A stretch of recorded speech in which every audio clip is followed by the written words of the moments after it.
வெளிப்படுத்தும் விசேஷம் 7ஆம் அதிகாரம் 2ஆம் வசனம் 3ஆம் வசனம். ஜீவனுள்ள தேவனுடைய முத்திரை கோலுடைய வேறொரு தூதன் சூரியன் உதிக்கும்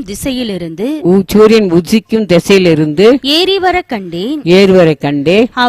அவன் பூமியையும் சமுத்திரத்தையும் சேதப்படுத்துகிறதற்கு அதிகாரம் பெற்ற அந்த 4 தூதரையும் நோக்கி நாம் நமது தேவனுடைய ஊழியக்காரரின்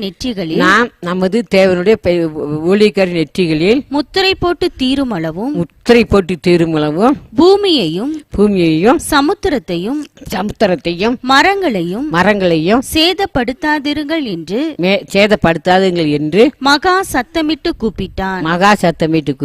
பாத்தீங்களா? கர்த்தர் ஊழியக்காரர் மேல என்ன போடுறாரு? முத்திரை போடுறாரு. கத்திற்காக எந்த ஊழியம் செஞ்சாலும் கர்த்தர் அவங்க நெத்தியில் என்ன போடுறாரு? முத்திரை போடுறாரு. கத்திற்கு ஊழியம் செய்து பெரிய பாக்கியமா இருமானவர்களே. உலகத்தில் என் மகன் இன்ஜினியர் படிக்கணும், என் மகன் டாக்டர் படிக்கணும், எத்தனை பேர் இதில் நினைக்கிறோம்? கத்திற்கு ஊழியம் செய்கிறவங்க பாக்கியவான்கள். அவங்க நெத்தியில் தான் கர்த்தர் முத்திரை போடுறேன்னு சொல்லியிருக்கிறாரு. கர்த்தருக்கு யார் ஊழியம் செய்கிறாங்களோ அவங்கள நெத்தியில் என்ன செய்வார்? முத்திரை போடுறாரு. அது வரைக்கும் யாரும் என்ன செய்ய முடியாது? நம்மளை சேதப்படுத்தவே முடியாது. இன்னொரு வாசிப்பா. ஜீவனுள்ள தேவனுடைய முத்திரை கோலுடைய வேறொரு தூதன் சூரியன் உதிக்கும்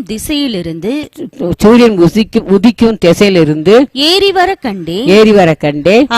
அவன் பூமியையும் சமுத்திரத்தையும் சேதப்படுத்துகிறதற்கு அதிகாரம் பெற்ற அந்த 4 தூதரையும் நோக்கி, அந்த தூதருக்கு என்ன அதிகாரம்? பூமியையும் சமுத்திரத்தையும் மரங்களையும் சேதப்படுத்துறது. அந்த தூதரை பார்த்து நாம் நமது தேவனுடைய சொல்றாரு, நம்முடைய தேவனுடைய ஊழியக்காரர் மேல நெற்றிகளில் முத்திரை போட்டு தீருமளவும் பூமியையும் சமுத்திரத்தையும் மரங்களையும் சேதப்படுத்தாதிருங்கள் என்று மகா சத்தமிட்டு கூப்பிட்டான். பாத்தீங்களா?